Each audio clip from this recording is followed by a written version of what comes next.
Hey guys, today I wanted to make a video on fridge. A recent issue that I had it with a household fridge, and this one is made by Frigate. But same story with the LG or Whirlpool or any other brand. So if your fridge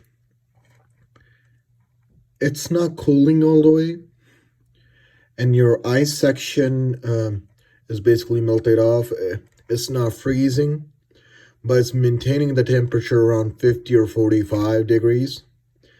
And you hear the compressor turning on, then it cuts up and it sounds like tuck, that kind of sound. And it's doing like every 10-15 minutes. So the compressor will kick on for a certain amount of time and it will cut off. This is what you call a relay switch, power cutoff switch. I don't remember the full name of it. Let me see. Yeah. So it's located right next to the compressor. It's gonna look like a circular piece. It's yay big. It's usually in black color. It says right behind it. That's the part number.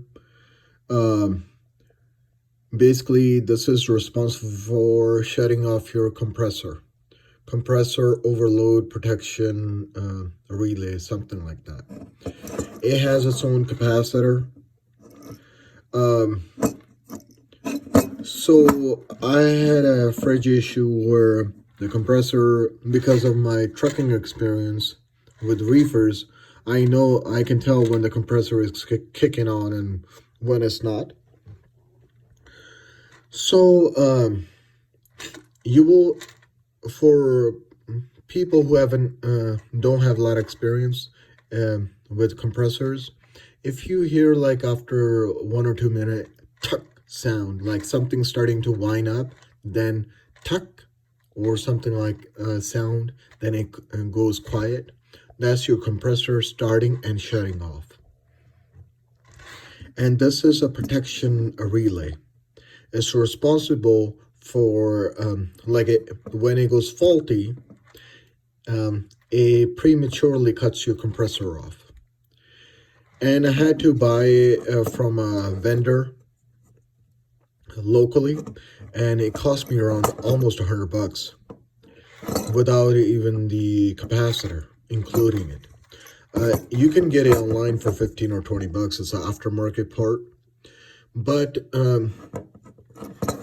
even if you buy the relay for 100 bucks, the fridges nowadays cost around like $1,200 to $1,400. If you want a really basic one, if you want something expensive, then it's a lot more. So this is something that you can do yourself. Basically, you got to roll your fridge out, and once you pull it out, on the bottom you will see a circular looking piece about this big. It's going to be black in color and it's round. And right behind it is the switch. There's a plug here. You take the plug off. Some variation of this. It might not be exactly like this. It could be a little bit different. But the concept is same. You could be thinking it's your capacitor, but majority of the time it's the relay that goes bad. Because the capacitor is not responsible to turn it on. This is just more of a voltage regulator capacitor, so it doesn't really necessarily plays a role starting off the compressor or anything. It's just maintaining a certain level of current. So it's your relay switch. You change it, you save almost like a $1,200 or $1,300 or $1,400, whatever the amount is after taxes and delivery. So hopefully I hope that I helped someone who's having an issue with a fridge. And if you like my content, please like, share, subscribe, and hit the ring button.